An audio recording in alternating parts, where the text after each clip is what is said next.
Fyodor was running without watching the road, stumbling over stones and branches, but he didn't stop. A black sedan caught up with him from behind, and from the impact, he was thrown to the roadside and covered his face with his bloodied hands. "Ah, you bastard, we'll take you out without trial or investigation," shouted the driver who jumped out. A tall man in a cap and a jacket thrown over his bare body.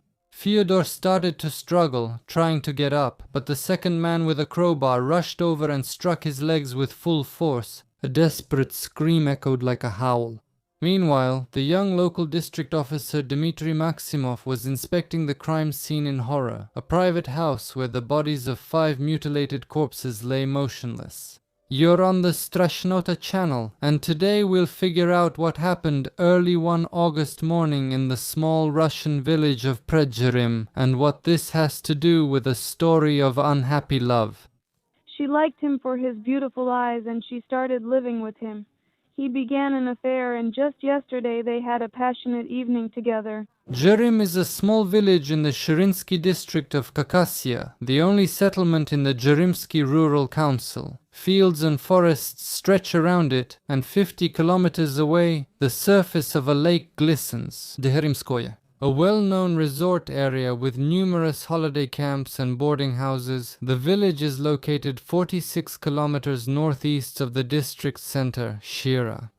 Although the area is remote, it is very picturesque, especially in summer when nature blooms with the vibrant colors of fields and meadows. Just got back from work. The locals don't have much choice. Either go on a work rotation to distant Omsk-Abakan or take care of livestock at the local Mustang complex. On a February morning in 2021, someone knocked on the door of the village head, Alexander Kapran, in the center. Behind the long, time-worn table sat a heavy-set man of about 50 with a grey beard and a weathered, stern face. "Come in," said Alexander Fyodor Panov without looking up from his papers. A small, thin man of 36 with a short haircut and wary eyes modestly sat on the edge of a chair in the office. Alexander stared at the newcomer, raising his eyebrows in surprise. Kapran remembered him, even though many years had passed. "Released?" Alexander asked, tapping a pencil on the stack of papers on the table. "Shall we?" Fyodor wasn't surprised by the cold reception and handed over his release certificate and some other documents he had received from the head of the colony. Kapran slowly read the worn sheets with stamps, glancing sideways at the man, while recalling that in 2004 a crime had occurred in their quiet village, one so shocking that the residents couldn't recover for a long time. In their own home, the Genzovs, a mother and her pregnant daughter, were brutally stabbed to death. After stabbing them, the criminal stole valuables, set the house on fire to hide evidence, but was quickly caught. It turned out to be 18-year-old Fyodor Panov. He was the one now sitting in front of Alexander. The guy grew up without a father or mother, raised only by his grandmother. Even in school he was a troublemaker and a thief, and when he drank he became completely uncontrollable. Not a single fight in the village happened without him, but when he was arrested and confessed to everything, the villagers were shocked. Only a hardened repeat offender could do that. And here, a recent schoolboy. At that time, Fyodor Panov was given 17 years and 10 months of hard time. Everyone hoped that he would never return to his native village, and gradually people began to forget about that terrible incident. And then, just like that, out of the blue. "So Pudo was released for good behavior?" the chief asked. Without looking up from his papers, Fyodor nodded and glanced sideways at Alexander. "Correct, his sentence was reduced by 2 years. What do you think he'll do now, and where will he live?"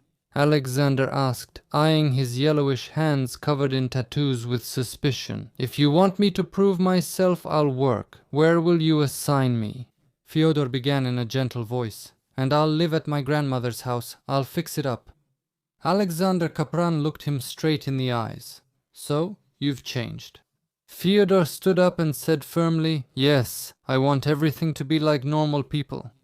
Kapran looked him over once more, taking in his thin figure, and dialed the number of the collective farm chairman. "Hello, Pavel Viktorovich, how are you and the family?" he began casually. On the other end, they immediately understood that the call wasn't just out of idle curiosity, so Alexander got straight to the point.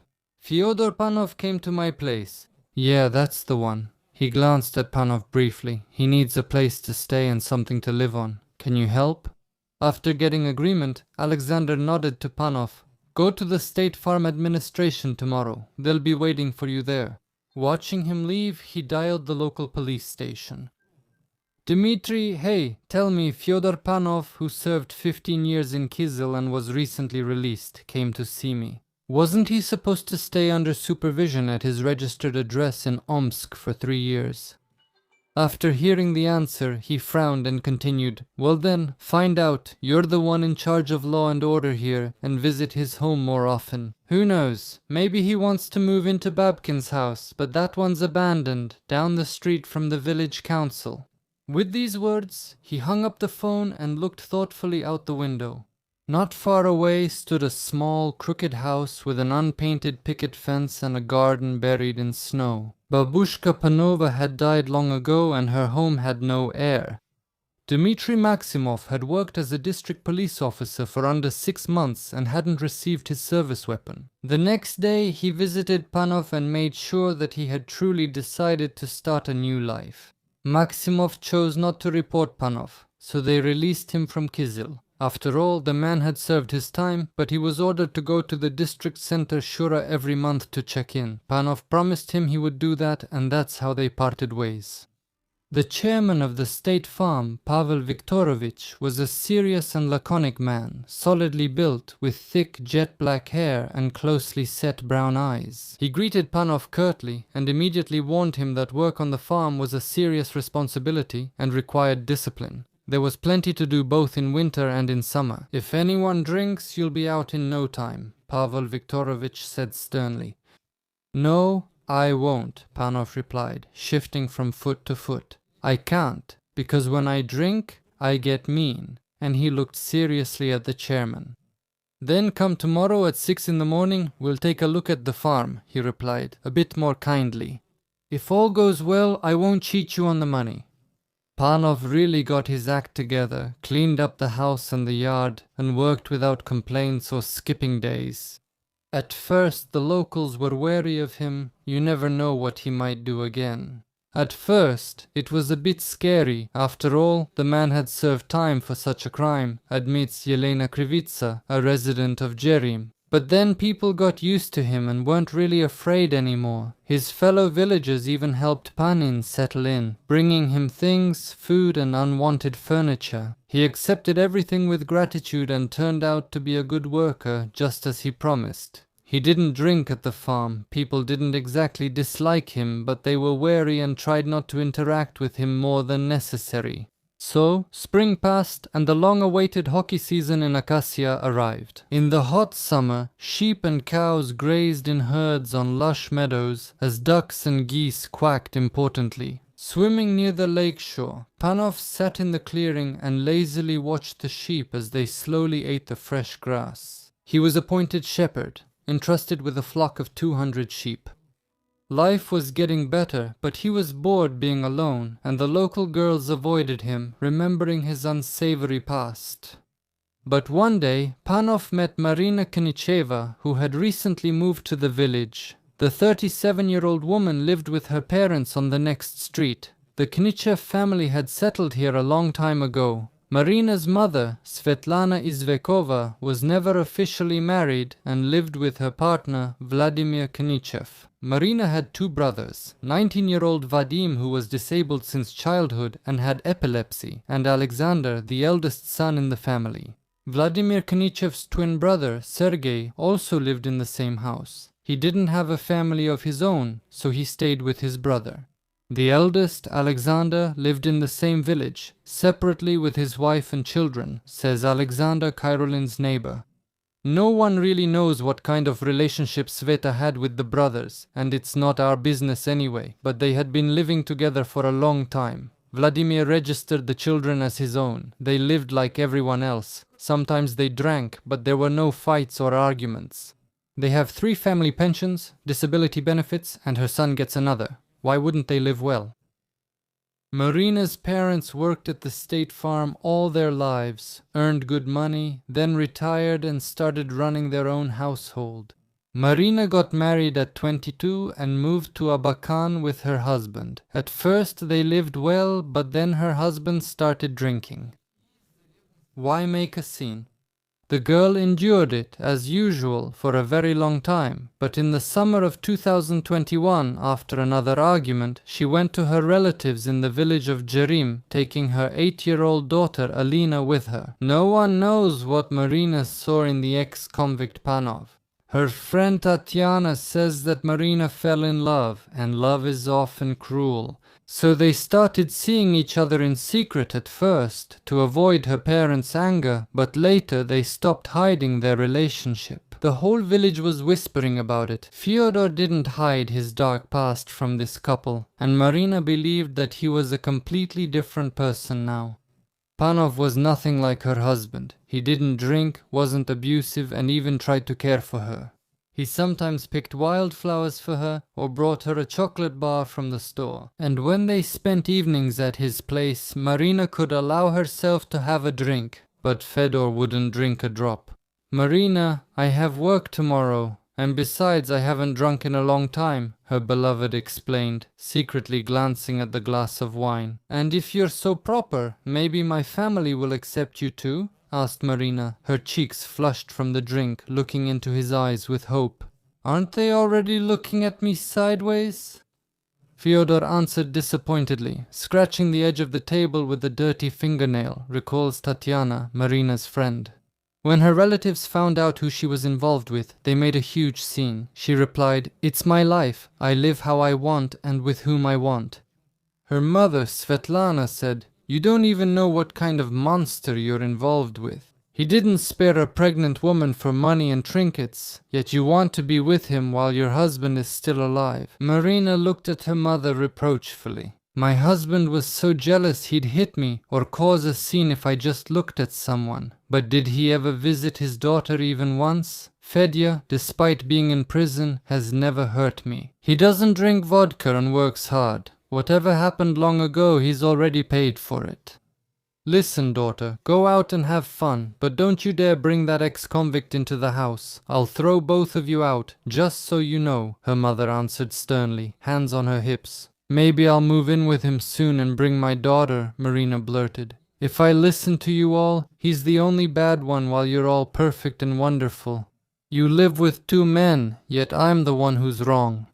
Her mother couldn't hold back and slapped her hard. "We raised you, stayed up nights for you, and now this." Without saying a word, Marina ran out of the house in tears and went to sleep. "She'll take you in and won't say a bad word. What's wrong?" Her beloved met her in tears. "Did someone hurt you? Who?" Marina didn't explain. She just told him, "Let's leave this place. Go wherever we can. I don't want to see any of my relatives." He understood everything, his face tensed, his lips twisted. With an angry grimace, he walked over to the table and took a wide, long knife, turned it in his hands, and placed it in front of her. "Don't cry, better make dinner, here. I brought some stew and potatoes, and don't go home. You'll live with me from now on." Marina smiled, nodded, and fluttered into the kitchen. From there, the clatter of a pot and the clinking of dishes could be heard right away, and he sat down on the creaking stool and quietly, almost to himself, said, "I can't leave. I have to check in." They had lived with Fyodor for 2 months. One day, Marina started a serious conversation. Her friend had suggested she work as a maid at a small country resort 50 kilometers from the village. "The pay is good and the work is easy, but what about me without you?" Fyodor asked with displeasure, watching as Marina looked at the dress and tried on blouses from the suitcase in front of the mirror. "Come on, I'll just be gone a week, then home for 2, and the pay is good." She walked over and hugged his prickly face. He didn't give up. "Men will start hitting on you. Nobody will protect you there." "Oh, stop it, you're being silly," Marina chirped. There's security there, and most people come to vacation with their families. They promised free meals. She tried to persuade her beloved. In the end, with a heavy heart, he let her go. She would leave there on the shift bus, come back with money, happy and always cheerful with her friends. While she was away, he left. He called Marina every day in the evenings. She cheerfully shared her news, and he shared his. They both looked forward to her return, hugging and kissing in front of the whole village as if it were their first date.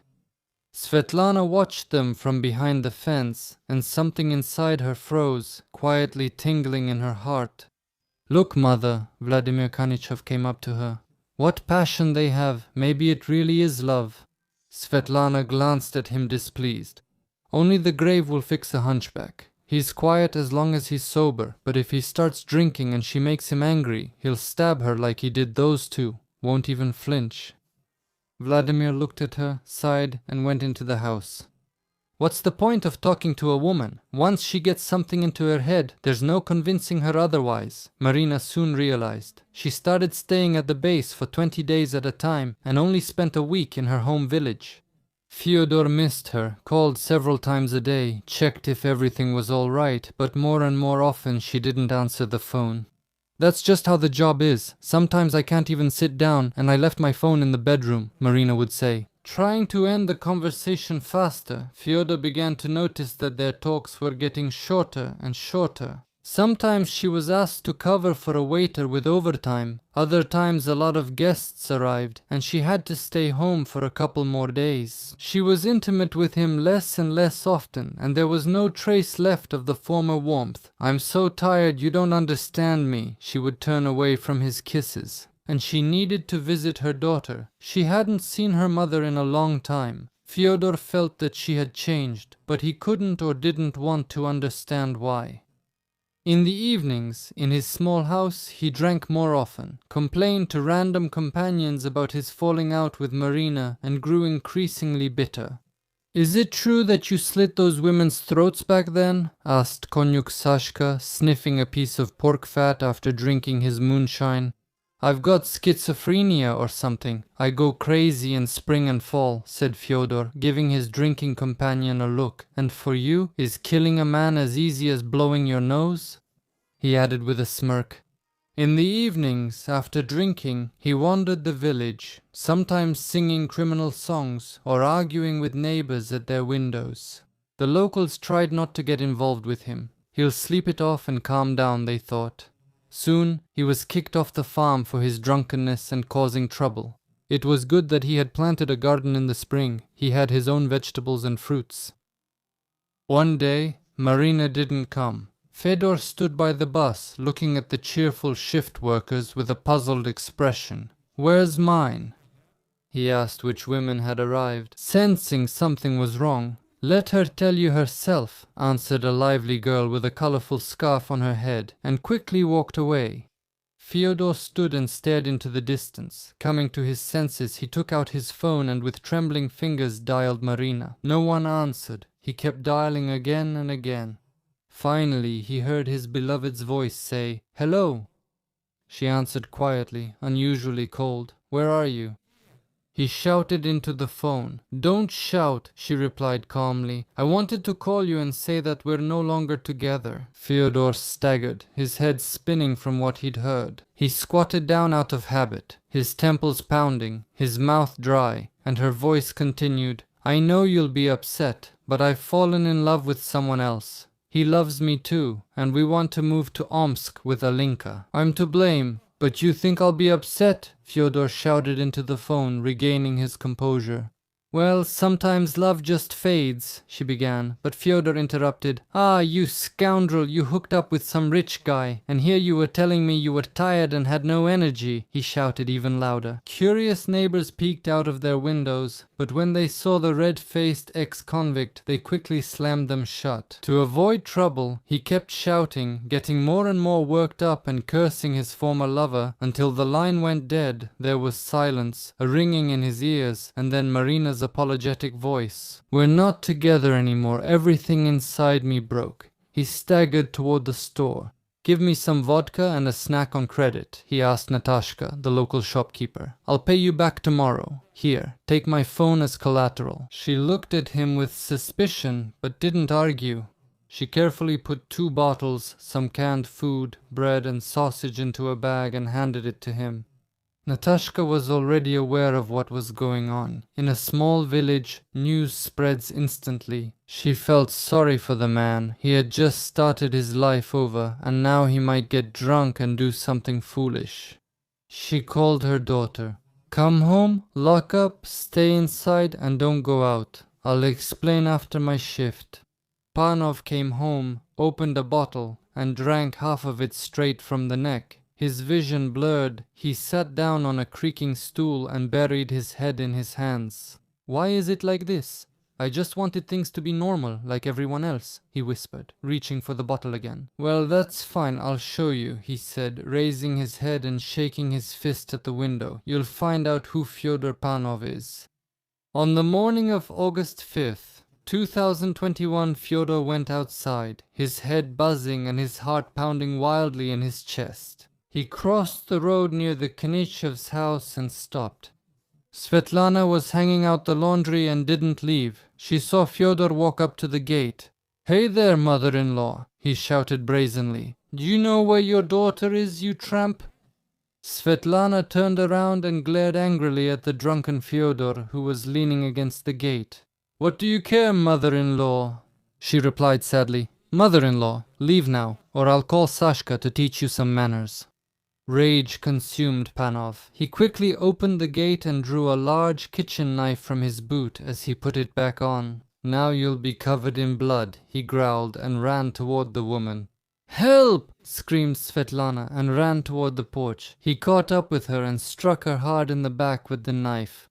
The woman screamed and fell to the ground. Turning around, she tried to shield herself with her hands, but he kept striking her again and again, spitting and shouting curses. "You'll pay for everything," he hissed, plunging the blade deeper into his victim. Again and again, Svetlana convulsed in agony, bloody foam coming from her mouth, her eyes staring in horror at the bloodied knife. 19-year-old Vadim appeared in the doorway, looking at his mother in fear, his lips moving helplessly. In an attempt to say something, Panov put the knife to the woman's throat and with a sharp movement ended her suffering.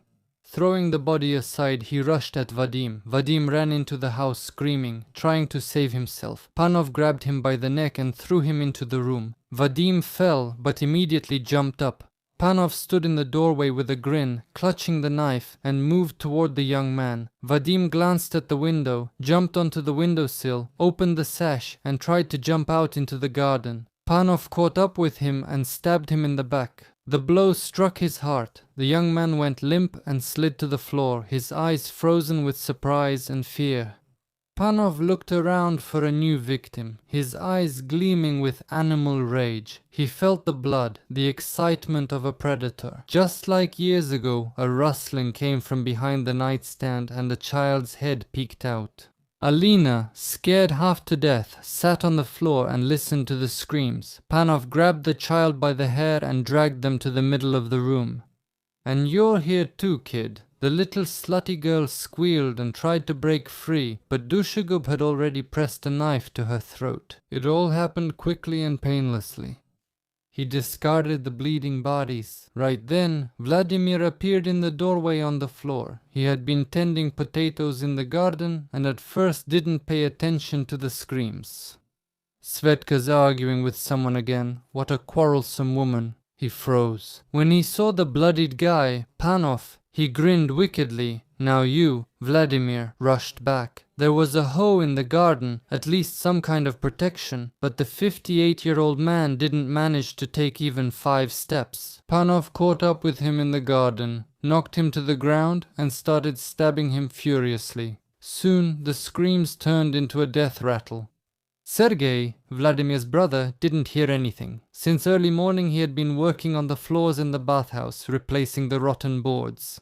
Hearing the sound of a hammer, Panov looked around and, baring his teeth, glanced at Vladimir. He was still breathing. "Lie down and rest, we'll finish later," he hissed, rushing to the bathhouse. Sergei carefully placed the board into the groove on the floor. When the door creaked open, he didn't turn around and looked at his work with satisfaction. Suddenly something thin and sticky pressed against his throat. He had no time to react. Panov, with one precise movement, slit his throat. Blood splattered onto the freshly planed wood, and Sergei fell face down. Panov looked at the pool spreading at his feet and quickly left. Vladimir crawled along the ground, too weak to scream or call for help. He wanted to hide under the apple tree, but Panov found him quickly. "Why didn't you wait? I'm not finished yet." A sadistic smile played on Panov's face. "Don't kill me," Vladimir whispered, coughing blood. "Why should I pity you? Who pitied me?" Panov exhaled and pressed the knife to the man's throat. It was all over. Panov entered the house and, wiping blood from his forehead, looked wearily at the table in the living room. Vadim's smartphone was lying there. Picking it up, Panov dialed Marina's number and waited. "Hi, Vadik," he heard a familiar voice on the line. "It's me, my love," Panov whispered hoarsely. "I've killed your whole family here. Now you can go wherever you want." And dropping the phone on the floor, he crushed it with the heel of his boot. The dried blood clung to his skin, so he visited the bathhouse after moving Sergei's corpse. He took off his dirty clothes, rinsed off with the warm water in the house, then rummaged through the closet and chose a t-shirt and pants he liked.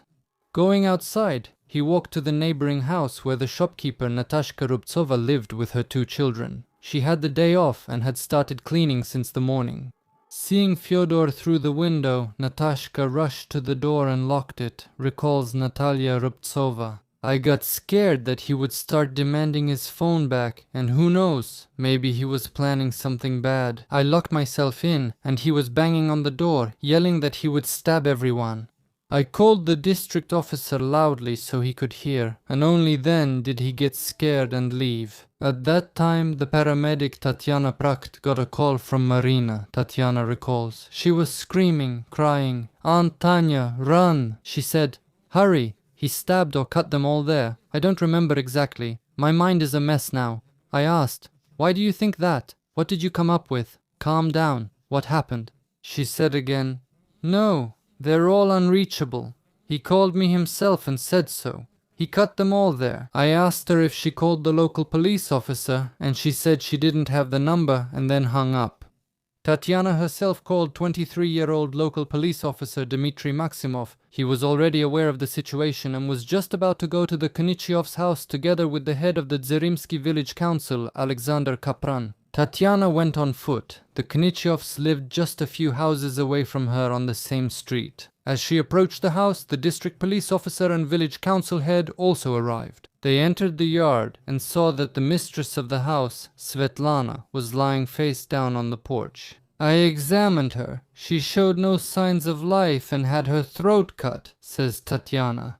Dmitry called his superiors and was told not to enter the house and to wait for the investigative team from the district center of Shira. Meanwhile, Alexander Khnychev drove up to the house. Together with his friend, they learned from the neighbors that a terrible crime had occurred and immediately went to search. They found Panov on a nearby street and chased after him, hitting him with their car. They jumped out and started beating him.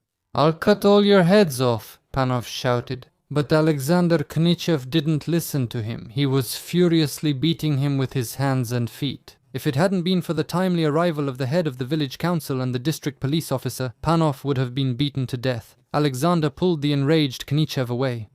"What, did you decide to beat him to death? You'll ruin your own life. You've lost everyone and you'll end up in jail like a fool." Khnychev wiped his face with his cap, spat angrily and walked over to the car.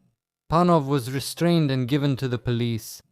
And before we continue with the chronology, let's try to analyze Fyodor's personality. Panov is a classic example of a socially maladjusted individual with pronounced traits of aggressive psychopathy and impulsive dysregulation. His behavior is determined by a combination of factors: deep social deprivation, alcohol dependence, low cognitive abilities, and a pathological inability for empathy. Since his youth, he has shown a persistent tendency toward deviant behavior, hooliganism, theft, and participation in fights, which indicates an underdeveloped sense of social norms and a lack of internal control. His first serious crime, the taking of the lives of his mother and pregnant daughter, was committed at the age of 18, which indicates early criminalization. Huge, unexplained factors the revolutionary Bhagavatira did not try, and much of the structured meanness of the young man appeared near luck, permissive dependence, education was destroyed, and he remained both rigid and labile at the same time.